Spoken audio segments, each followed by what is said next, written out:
This is something you do not see every day if you live in Beijing. Blue skies, not altered, this photo. Blue skies, crystal clear blue skies seen over Beijing's Tiananmen Square today. Normally that particular view looks a little more like this. Smog. You can't see your hand in front of your face, smog. But today, at least, in Beijing, the skies are very bright blue, and that is in part because for weeks, nearly 2,000 smog-producing factories have been shut down, millions of cars have been ordered off the road, and it's all on purpose to pretty up the Beijing skies, to artificially clean them up for China to hold a big military parade today.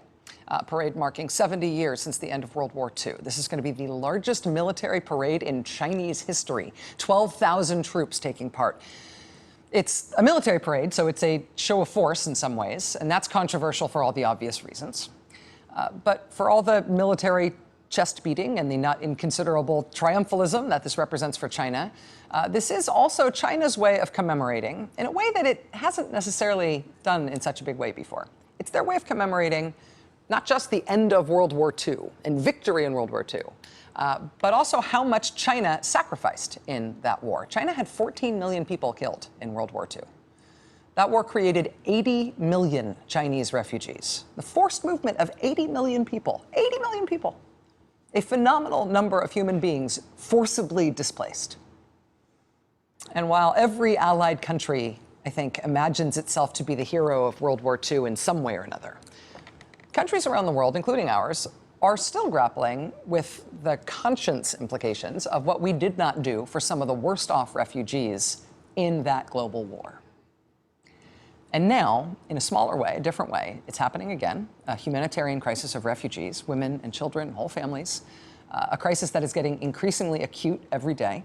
For months, people all over the world have been taken aback by the heart-rending images of what are sometimes called migrants, sometimes called refugees and asylum seekers. Hundreds of thousands of people fleeing conflicts in the Middle East and Africa, coming by boat, by foot, by any way possible to try to get to safety in Europe. It seems like every day the pictures get more desperate. Today, one very hard to look at image is showing just how god-awful things have gotten. You have probably seen this today already. It led the news around the country today, but whether or not you've already seen it, you may not want to look. It is graphic. I'm going to show it in 3, 2, 1. This is the image. Shows the body of a small Syrian boy, a refugee who washed ashore in Turkey. His family's boat sank last night on its way to Greece. It's an absolutely terrible image. It's resonating around the world tonight, though. And alongside how terrible this crisis is, we are also seeing people being moved to try to help, with or without their governments. In Vienna this week, 20,000 people took to the streets to show their support for the refugees arriving on their doorstep. In Iceland, thousands of citizens have signed a petition calling on the Icelandic government to allow more refugees into that country. People have been offering up their own homes. Tonight in Hungary, some imaginative volunteers set up an outdoor screening of Tom and Jerry cartoons for some of the displaced kids there. This past weekend, German soccer fans unfurled big banners that said "Refugees welcome." Train stations in Munich have been so overrun with donations that police officers had to tell people to stop bringing them. Every country is responding to this crisis differently, and in some places the reaction of the people is not at all the same as the reaction of their country's government. But one of the things that has been interesting to watch right now is that the government of Germany is taking a welcoming and relatively organized stance amid this tide of people who are trying to get there. Germany has announced that it's on track to take in 800,000 refugees and asylum seekers. 800,000 this year. Contrast that with Britain, which is the second largest economy in Europe. Today, the British Prime Minister said taking in more refugees is not the answer. This difference, this very stark difference, playing out on the front cover of two of these countries' major newspapers. On the left is the front cover of Germany's daily Bild. It shows two young refugees with the headline, "We help." On the right, in Britain, the Daily Express says, "Migrants swarm to Britain." Swarm. Amid this huge human tide of sadness and need, why are these two big, important countries reacting so differently in Europe? And not incidentally, how about us? What's our role in this? Are we helping?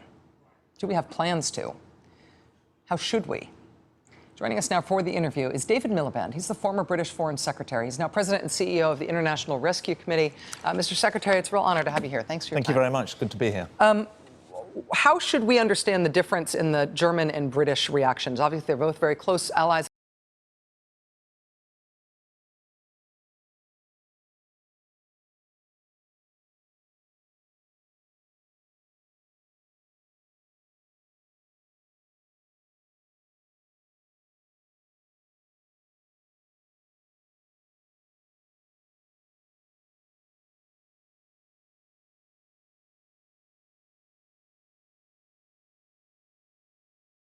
Largest economy in Europe, and the question of what German leadership and German responsibility means in the modern world is a very big question in Germany. And here's a chance, after all the trauma of the Euro crisis, where Germany's been accused of dithering and being slow, here's a chance for Germany to show real humanitarian political leadership on a scale that not just Britain but the US simply can't keep up with.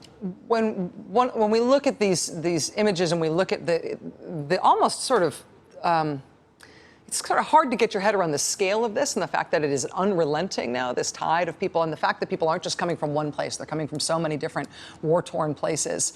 It feels like it is breaking Europe, and not in the sense that there are too many people coming, but that Europe's rules don't fit this problem, and that the rules that were in place supposedly to deal with this sort of thing just don't seem to be fitting and now seem to be getting flouted. Well, there are two aspects of that I would question. First of all, they're not coming from that many places.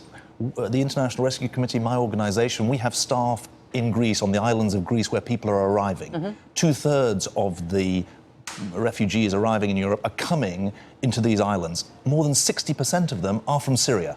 So the 5-year Syria crisis, 4.5 million refugees, most of them in the neighbouring countries, Lebanon, Jordan, etc. That's the main source of refugee numbers, also Afghanistan to some extent. Secondly, you said in your introduction, sometimes we call them migrants, sometimes we call them refugees.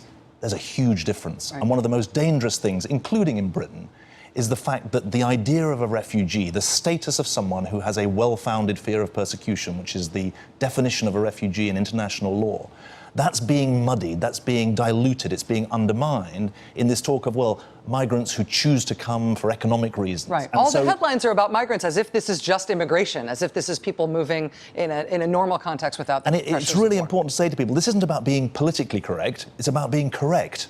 That a refugee is fleeing persecution, an economic immigrant, I would prefer to say, rather than migrant, is seeking a better life. It's not that one is good and one is bad, but they're different. And a refugee has rights in international law, rights to protection and responsibilities from governments that need to be upheld.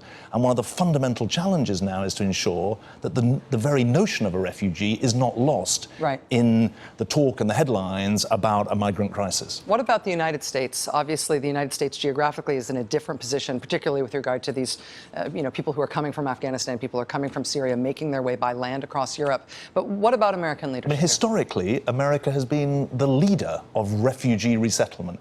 I don't want to throw too many figures at you, but if the record last year, 20 million refugees around the world. Those who are resettled in richer countries, about 150,000 or so. The US takes 70,000. But the record from Syria, I'm afraid, does not amount to leadership. The United States, since the Syria conflict began, has taken 1,234 Syrian refugees, so more or less 250 a year. The State Department announced last week a target of 5,000 to 8,000 in 2016. But that is way below the kind of leadership that's needed for America to play its historic role, never mind to compare with this German reaction of 800,000 asylum seekers and refugees. Okay, it's our responsibility, we'll take them.